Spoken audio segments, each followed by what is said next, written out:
अस्सलाम वालेकुम dear students. Previous lecture में हम लोगों ने जैसा कि देखा था कि पीसीआर हम लोग स्टडी कर रहे थे, ठीक है। जेनेटिक्स के अंदर बेसिकली जो जीन की क्लोनिंग की टेक्निक्स थी वो हमने देखी थी। एक तो बैक्टीरियल जो आपके पास मौजूद होती है, ठीक है, बैक्टीरिया के अंदर हम क्लोनिंग कर सकते हैं। दूसरा जो हमारे पास एक्स वीवो टेक्निक थी जो हम लिविंग ऑर्गेनिज्म की बॉडी से बाहर करते हैं, वो हमारे पास पीसीआर थी। हम लोगों ने उसका इंट्रोडक्शन देखा था, ठीक है, उसके यूजेस देखे थे कि पीसीआर किस किस तरह से यूज़ हो सकती है। आज के लेक्चर में हम लोग इंशाल्लाह देखेंगे कि पीसीआर जो है वो किस तरह से वर्क करता है, ठीक है, और क्या क्या जो है वो आपके पास उसकी जीन की रिलेटेड क्लोनिंग्स की जो है वो हमारे पास मौजूद हो सकती हैं कि हम उसको किस तरह से जो है वो क्लोन कर सकते हैं, किस तरह से यूज़ कर सकते हैं, ठीक है, किस तरह से उन्हें आगे चल के जो है वो अपनी डिफरेंट पर्पसेस के लिए यूज़ किया जा सकता है, एप्लीकेशंस क्या क्या हैं उसकी, ठीक है। तो सबसे पहले तो हम देखेंगे कि पीसीआर, जैसा कि मैंने पीछे पहले बताया कि PCR is the abbreviation of polymerase chain reaction, ठीक है। इसके पीछे जो बेसिकली प्रिंसिपल है, ठीक है, वो आपके पास एक तो सैंपल डीएनए का होना ज़रूरी है, ठीक है। वो बिल्कुल इसी तरह ही है जैसे आपके पास डीएनए के सैंपल को लेके ही हम उसको आगे चलते हैं, ठीक है। डीएनए के बगैर ये टेक्निक फ़ायदा नहीं देती हमें, ठीक है। मेन 5 इंग्रेडिएंट्स हम लोगों ने इसके देखे थे कि जो पीसीआर के लिए ज़रूरी होते हैं, ठीक है, और उसके स्टेजेस होती हैं डिफरेंट, ठीक है। डीएनए जो हमारे पास टेम्पलेट है, ठीक है, जिसके बगैर हमारा प्रोसेस ही कैरी आउट नहीं होता, ठीक है। प्राइमर्स होते हैं जो उसको डीएनए को बनाना स्टार्ट करते हैं, ठीक है। शॉर्ट फॉर्म होती हैं, ठीक है, जो कि पीसीआर के रिएक्शन को स्टार्ट करती हैं, ठीक है, और उसके स्टार्टेड पॉइंट्स के अकॉर्डिंग डिज़ाइन की जाती हैं, ठीक है। न्यूक्लियोटाइड बेसिस का होना ज़रूरी है, एडेनिन, गुआनिन, साइटोसिन, ठीक है। डाई न्यूक्लियोटाइड्स जो होंगे जितने भी हमारे डीएनए के अंदर 4 टाइप्स ऑफ यूज़ होती हैं, ठीक है। बिल्डिंग ब्लॉक्स हैं, ठीक है, इनके ये होंगी इंग्रेडिएंट्स होंगे तो डीएनए बिल्डअप होगा, ठीक है। टैग पॉलीमरेज है, ठीक है, जो थर्मस एक्वेटिकस बैक्टीरिया से हम लेते हैं, ठीक है, जो कि हाई टेम्परेचर को बियर कर सकते हैं, ठीक है। डीनेचर नहीं होता इसलिए हम इसको यूज़ करते हैं, ठीक है, वो यूज़ किया जाता है। उसके अलावा बफर्स होते हैं, ठीक है, और डिफरेंट एंजाइम्स होते हैं जो कि उसको स्टेबल कंडीशन पे रखें। पीसीआर जो है वो आपके पास उसके अंदर बेसिकली एक एक्यूरेट हीटिंग और कूलिंग का प्रोसेस होता है, ठीक है, जो कि जिसका ध्यान रखना पड़ता है हर साइकिल के अंदर, ठीक है। अगर टेम्परेचर की गड़बड़ होगी तो ऑटोमेटिकली प्रोसेस के ऊपर इफ़ेक्ट होता है, ठीक है। तो देयर उसके अंदर 3 मेन स्टेजेस जो हैं वो हम लोग इसके अंदर फॉलो करते हैं, ठीक है। पीसीआर की डीनेचरिंग होती है, यानी डीएनए को ओपन करना, ठीक है। उसके बाद प्राइमर्स का जुड़ना, ठीक है, और उसके बाद जब प्राइमर्स एक दफ़ा जुड़ जाते हैं तो जो आपके पास मौजूद होते हैं न्यूक्लियोटाइड्स मौजूद होते हैं, डाइन्यूक्लियोटाइड्स मौजूद हैं, adenine, guanine, cytosine and thymine, वो आके अटैच होते जाते हैं अकॉर्डिंग टू द सीक्वेंस, ठीक है। टेम्पलेट का डीएनए को देख के वहाँ पे उसके ऑपोजिट आके अटैच होंगे और वहाँ पे न्यू टेम्पलेट डीएनए जो है वो बन जाता है हमारे पास। सबसे पहले हम डीनेचरिंग में देखेंगे कि जब डबल स्ट्रैंडेड डीएनए जो है वो आपके पास उसको हीट किया जाता है स्पेसिफिक टेम्परेचर में, उसकी बॉन्ड्स को डीनेचर तोड़ा जाता है, हाइड्रोजन बॉन्ड्स को, तो वो ओपन हो जाता है। जैसे ही वो ओपन होगा हम उसका टेम्परेचर लो कर देते हैं, ठीक है, एनीलिंग के लिए, ताकि एनील होना, जुड़ जाना, ठीक है, वहाँ पर आके प्राइमर जुड़े, ठीक है, और डीएनए जो है वो दोबारा से खुद से बाइंड ना कर जाए। जैसे ही वहाँ पे प्राइमर्स आपके जुड़ते हैं, ठीक है, वहाँ पर एक न्यू स्ट्रैंड जो है वो बनना शुरू हो जाता है बाय द एडिंग ऑफ डाइन्यूक्लियोटाइड्स, ठीक है, जो कि adenine, guanine, cytosine and thymine building blocks हैं, ठीक है, वो आके जुड़ना शुरू हो जाएंगे। अब यहाँ पर आपको नज़र आ रहा है पीसीआर पॉलीमरेज चेन रिएक्शन जो है उसमें क्या है कि 30 to 40 साइकिल जो है वो आपके पास 3 स्टेप्स के अंदर जो है ये बेसिकली एक टाइम में हो सकते हैं, ठीक है। 1 मिनट के अंदर जो है आपको कितनी ही इसके डीएनए के टेम्पलेट जो हैं वो मिल जाते हैं, ठीक है। आपका डीएनए का जो टेम्पलेट है उसको हम 94 डिग्री सेंटीग्रेड का टेम्परेचर देते हैं 1 मिनट के लिए, वो डीनेचर हो गया, उसकी हाइड्रोजन बॉन्ड सारी आपको नज़र आ रहा है टूट गई हैं, ठीक है। स्टेप 2 जो है वो एनीलिंग का प्रोसेस है, ठीक है। 54 एकदम 94 से 54 तक आ जाता है टेम्परेचर, यानी इतने हाई से लो हो जाता है, ठीक है, उसके लिए लो ही है, ठीक है, 45 सेकेंड्स के लिए, ठीक है। फॉरवर्ड और रिवर्स, यानी इस स्ट्रैंड के साथ इस साइड से, ठीक है, और जो लोअर स्ट्रैंड है उसके इस साइड पर आके एक प्राइमर सीक्वेंस अटैच हो जाएगा। जैसे ही प्राइमर सीक्वेंस अटैच हो जाता है, ठीक है, स्टेप 3 का एक्सटेंशन, अब उसका लिए टेम्परेचर हमने इन दोनों के दरमियान में रखना है 72, ना बहुत लो ना बहुत हाई, ठीक है। इसके लिए हम 2 मिनट के लिए देते हैं, ठीक है, और सिर्फ इसके अंदर जो है वो आपके पास क्या होगा कि जो डीएनटीपीज़ हैं, यानी डाइन्यूक्लियोटाइड्स जो हैं वो आपके पास ट्राइफॉस्फेट हैं, वो आके अटैच होती जाएंगी सीक्वेंस के साथ, और हमारा डीएनए का जो है वो आपके पास एक नया जो 2 स्ट्रैंड हमारे पास बने, फिर एक और साइकिल 2 से 4 हो जाएंगे, और हर साइकिल जो है वो क्या होता जाएगा, डबल होता जाएगा। अब ये 3 स्टेजेस जो हैं वो आपके पास क्या होती हैं कि 20 to 40 टाइम्स के लिए अगर हम इसको रन करते हैं तो डबल हो जाता है डीएनए का कॉपीज़ का नंबर हर दफ़ा, ठीक है। पहले 2 हैं, फिर अगली दफ़ा 4 हो जाएंगी, फिर 8 हो जाएंगी, ठीक है। फिर यानी एक्सपोनेंशियल फॉर्म में आपके पास ये क्या करती हैं, आपको इनका नंबर जो है वो मिलता है। डीनेचुरेशन होती है, एनीलिंग होती है, एलोंगेशन होती है, ठीक है। फिर एंड, फिर डीनेचुरेशन, फिर एनीलिंग, ठीक है। फर्स्ट ये स्टेप्स जो है एक्सपोनेंशियल ग्रोथ जो है वो आपको देती हैं, ठीक है। और एक कंप्लीट पीसीआर रिएक्शन जो है वो आपके पास फ्यू आवर्स के अंदर जो है वो आपके पास मिलियन ऑफ कॉपीज़ जो है वो आपको डीएनए के आपके सैंपल की बना के दे सकते हैं, ठीक है। उसके बाद पीसीआर के बाद हमारे पास डिफरेंट टेक्निक्स होती हैं कि हम उसको इलेक्ट्रोफोरेसिस के ज़रिए जो है वो उसका साइज़, उसकी क्वांटिटी, उसका हर चीज़ जो है वो चेक कर सकते हैं, उसको स्क्रीन आउट कर सकते हैं, ठीक है। उसको उसका सीक्वेंस रीड कर सकते हैं कि वो ठीक बना है यानी कोई डिफेक्ट तो नहीं आया, ठीक है। डिफरेंट प्रोसेस होते हैं उसके अंदर। सबसे पहले हम डीनेचरिंग स्टेज पे देखते हैं कि हमारे पास अगर हम डिटेल वाइज देखें डीनेचरिंग स्टेज पे तो क्या होगा कि इस स्टेज के अंदर सबसे पहले हमारे पास क्या है कि मेन टेम्पलेट स्ट्रैंड है, ठीक है, जो हमारा एक मिक्सचर है मुख्तलिफ जीन्स का, ठीक है। और वो डीएनए जो है वो आपके पास कोर इंग्रेडिएंट है, उसके बगैर वो एक मेन पॉइंट है, उसके बगैर उस चीज़ के बगैर हम इस प्रोसेस को स्टार्ट ही नहीं कर सकते, ठीक है। उसको जो मेन इंग्रेडिएंट है, कोर इंग्रेडिएंट है हमारा, उसको हम हीट करते हैं अप टू 94 to 95 डिग्री के लिए, ठीक है। मैंने आपको एक 94 डिग्री का दिया, ठीक है। वो बेसिकली 94 to 95 के दरमियान ही होता है, लेकिन 94 से कम नहीं हो सकता।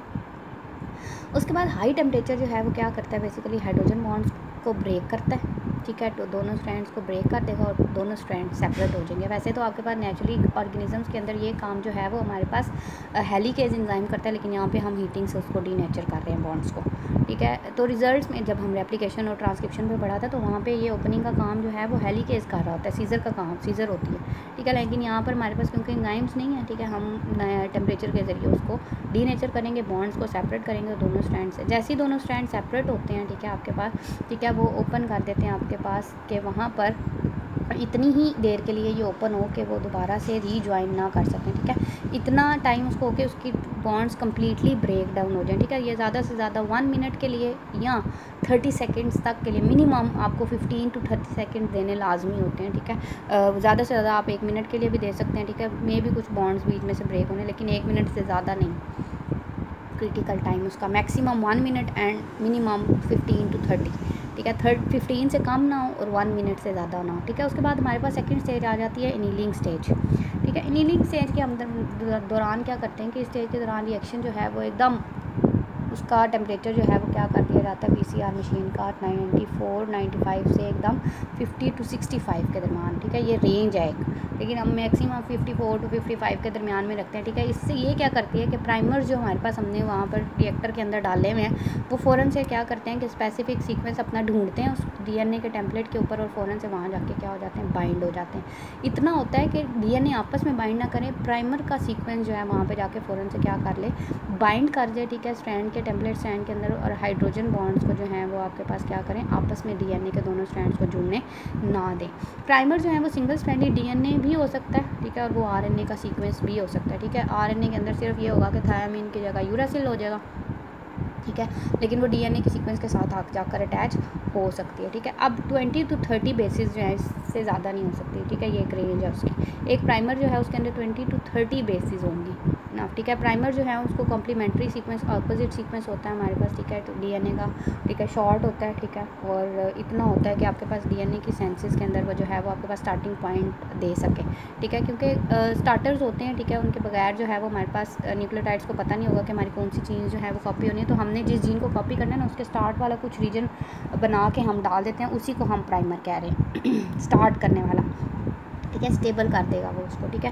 वहाँ पर हमारे पास पॉलीमरेज जो है वो एंजाइम वहाँ पर अटैच होगा, ठीक है, प्राइमर्स के साथ, ठीक है। तो जैसे ही प्राइमर अटैच होगा वहाँ पे पॉलीमरेज एंजाइम अटैच हो जाएगा और वो क्या करना शुरू कर देगा, उसके आगे ऑपोजिट जो नाइट्रोजनस बेसिस हैं उन्हें लाकर अटैच करना शुरू कर देगा, ठीक है। तो ये 2 सेपरेटली स्ट्रैंड जो हैं ये अपोजिट स्ट्रैंड बनाएंगे और 2 न्यू डीएनए का टेम्पलेट जो है वो हमारे पास बन जाता है, ठीक है। फॉरवर्ड और रिवर्स दोनों प्राइमर्स, दोनों स्ट्रैंड्स के लिए प्राइमर्स बनाए जाते हैं, ठीक है। एक ही स्ट्रैंड दोनों एक ही तरह के नहीं होते, ऑपोजिट डायरेक्शन के होते हैं, ठीक है। जिस तरह हमारे पास ट्रांसक्रिप्शन और ट्रांसक्रिप्शन के अंदर बेसिकली होता है, दोनों तरफ से जो है वो हमारे पास होती है, ठीक है। ये ज़्यादा से ज़्यादा 10 to 30 सेकेंड्स के लिए ये टेम्परेचर दिया जाता है ताकि प्राइमर्स फ़ौरन से बाइंड हो जाए और पॉलीमरेज अटैच हो जाए।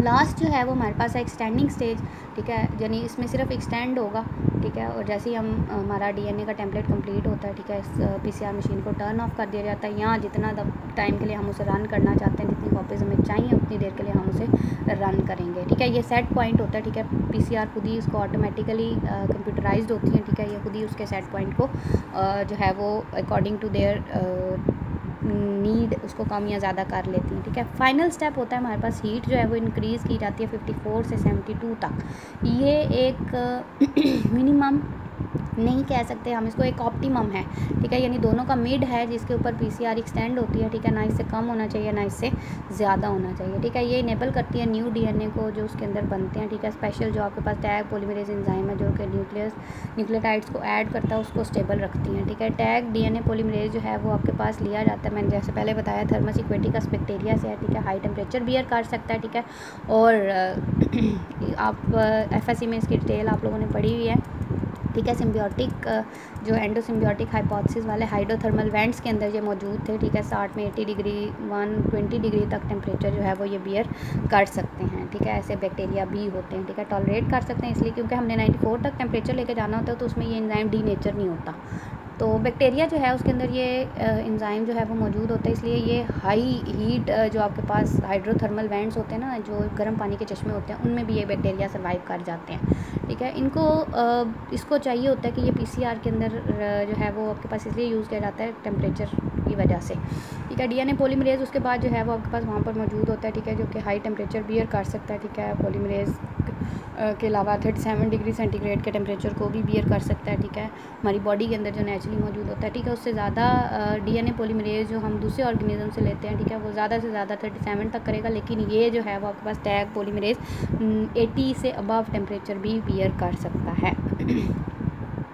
अब 72 क्योंकि हमारे पास ऑप्टिमम टेम्परेचर था टैग पॉलीमरेज के लिए, ठीक है, जो कि कॉम्प्लीमेंट्री स्ट्रैंड यानी नॉर्मल तरीके से काम करता है ये इसके ऊपर, ठीक है। प्राइमर ऐड होंगे 5 to 3 प्राइम डायरेक्शन में जो है वो आपके पास ये न्यूक्लियोटाइड्स ऐड कर सकता है, एक न्यू स्ट्रैंड बन जाएगा, ठीक है। ड्यूरेशन के दौरान जो है वो आपके पास इसके लेंथ जो है वो आपके पास डीएनए की जितनी आपकी दी हुई है, ठीक है, मिनट के अंदर जो है वो 1000 बेसिस किलो 1 kb डीएनए जो है वो इतना ज़्यादा डीएनए जो है वो 1 मिनट में कॉपी हो सकता है, ठीक है। 3 प्रोसेस जो है अगर इसके थर्मल साइक्लिंग जो है वो रिपीट होती है 20 to 40 टाइम, ठीक है, तो वो लॉट मिलियन ऑफ कॉपीज़ बना सकती है आपकी, ठीक है। यानी जो एक काम आप लोगों को पहले 20 मिनट्स में एक स्ट्रैंड मिल रहा था, ठीक है, आपको एक कॉपी मिल रही थी, वहाँ पे अब आपको 20 मिनट्स के अंदर मिलियन ऑफ कॉपीज़ मिल जाती हैं। बैक्टीरिया ने 20 मिनट्स में डिवाइड होकर आपको 1 से 2 सेल बनाने, यानी 1 से 2 कॉपी मिलेगी। यहाँ पे आपको 20 to 40 मिनट्स के अंदर मिलियन ऑफ उसका कितने ही गुना ज़्यादा आपको जो है वो मिल जाती है, ठीक है। तो न्यू फ्रेगमेंट जो है वो डीएनए के उनको निकाल वहाँ से सेपरेट करना, ठीक है, वहाँ से लेना, उनकी स्क्रीनिंग करना, ठीक है। डिफरेंट शॉर्ट पीरियड के अंदर आपको इतना कॉपीज़ मिल जाना, उसके बाद हमारा इससे नेक्स्ट स्टार्ट होता है जो स्क्रीनिंग का प्रोसेस होता है, यानी उनको सेपरेट करना, उनके सीक्वेंस के साइज़ को देखना, ठीक है, कितना स्ट्रैंड बना है, कितनी जीन्स हैं उसके अंदर, कितने बेसिस हैं, वो सारा जो है वो स्क्रीनिंग के ज़रिए चेक किया जाता है। उसके बाद हम लोग देखेंगे कि जीन क्लोनिंग या पीसीआर जो है वो क्यों इंपॉर्टेंट है, ठीक है। सबसे पहले तो हम इसके प्योर सैंपल मिल जाता है, किसी किस्म की कोई मिलावट नहीं होती, ना कोई बैक्टीरियल जीन ना कोई और हमारा जो है कैरियर का जीन कोई इसके साथ अटैच नहीं होता है, सिर्फ हमारे डिज़ायर्ड जीन्स या डिज़ायर्ड डीएनए कॉपी किया जाता है इसके अंदर जीन को प्योरीफाई करने के लिए, ठीक है, और जीन को सिलेक्ट करने के लिए भी हम इसको यूज़ कर सकते हैं, ठीक है। क्लोनिंग के एप्लीकेशंस के अंदर जो है वो हम देख सकते हैं कि रिकम्बिनेंट प्रोटीन्स बनाई जा सकती हैं इसके अंदर, ठीक है। स्पीड बायोलॉजिकल रिसर्च की इसकी जो है वो इंक्रीज़ हो जाती है, ठीक है, टाइम कंज्यूम नहीं करते, ठीक है। जो हम फॉर एग्जांपल हम इसको देखते हैं कि हमारे पास जो इंसुलिन बनाई जाती है, ठीक है, उसके अंदर इतने ज़्यादा जो है वो हमारे पास ऐसे भी जीन्स होते हैं जो काम नहीं कर रहे होते, तो सिर्फ फंक्शनल जीन्स को निकाल के और उसको जो है वो ब्लड क्लॉटिंग फैक्टर जो है वो हमारे पास हीमोफीलिया का वो हम बना सकते हैं, ठीक है, इंसुलिन बना सकते हैं। उसके अलावा वायरल जो इंसुलिन हैं उसके अगेंस्ट हम वो बना सकते हैं, ठीक है। डिफरेंट हमारे पास पैथोजेनिक ऑर्गेनिज्म जो हैं उनके ट्रीट करने के लिए जो है वो हम उनके अगेंस्ट जो है जीन्स बना सकते हैं, ठीक है। वेक्टर को या डिफरेंट बैक्टीरिया को जो हम पहले यूज़ करते थे जो कि डिज़ीज़ कॉज कर सकते थे, ख़तरा होता था कि वो कॉपी करने के साथ साथ डिज़ीज़ भी फैला सकते हैं, उसके बजाय हम पीसीआर को यूज़ कर लेते हैं।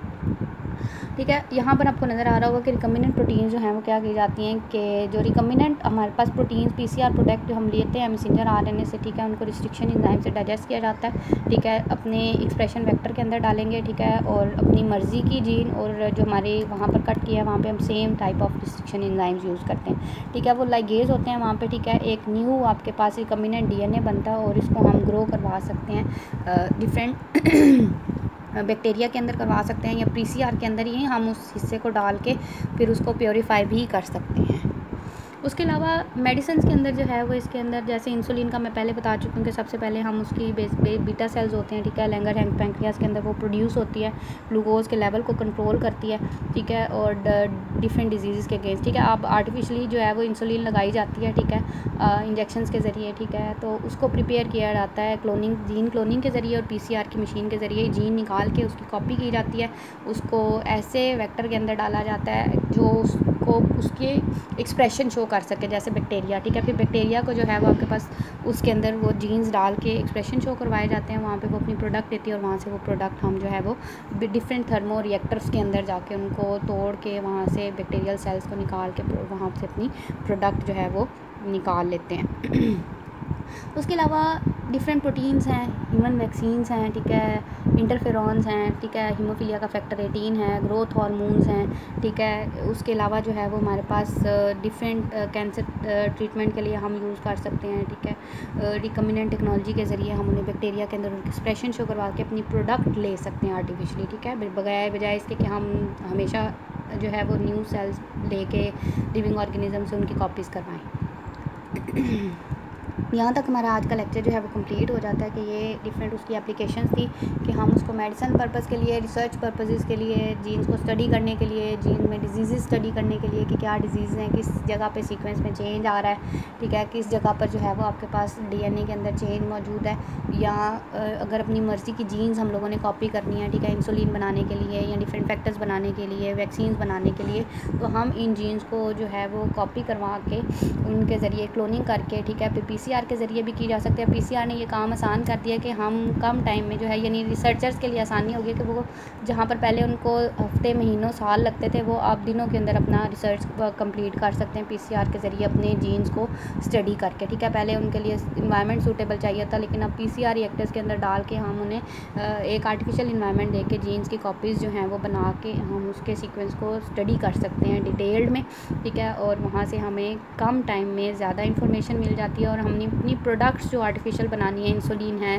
ठीक है, हार्मोन्स हैं, वैक्सीन्स हैं, ठीक है, डिफरेंट डिजीज़ को या अपनी मेडिसिन बनाने के लिए डिफरेंट, ठीक है, जो हमारे पास हम लिविंग ऑर्गेनिज्म से लेते हैं, अब उनके सिर्फ जीन सीक्वेंस को यूज़ करके हम प्रोडक्ट्स जो हैं वो अपनी गेन कर सकते हैं।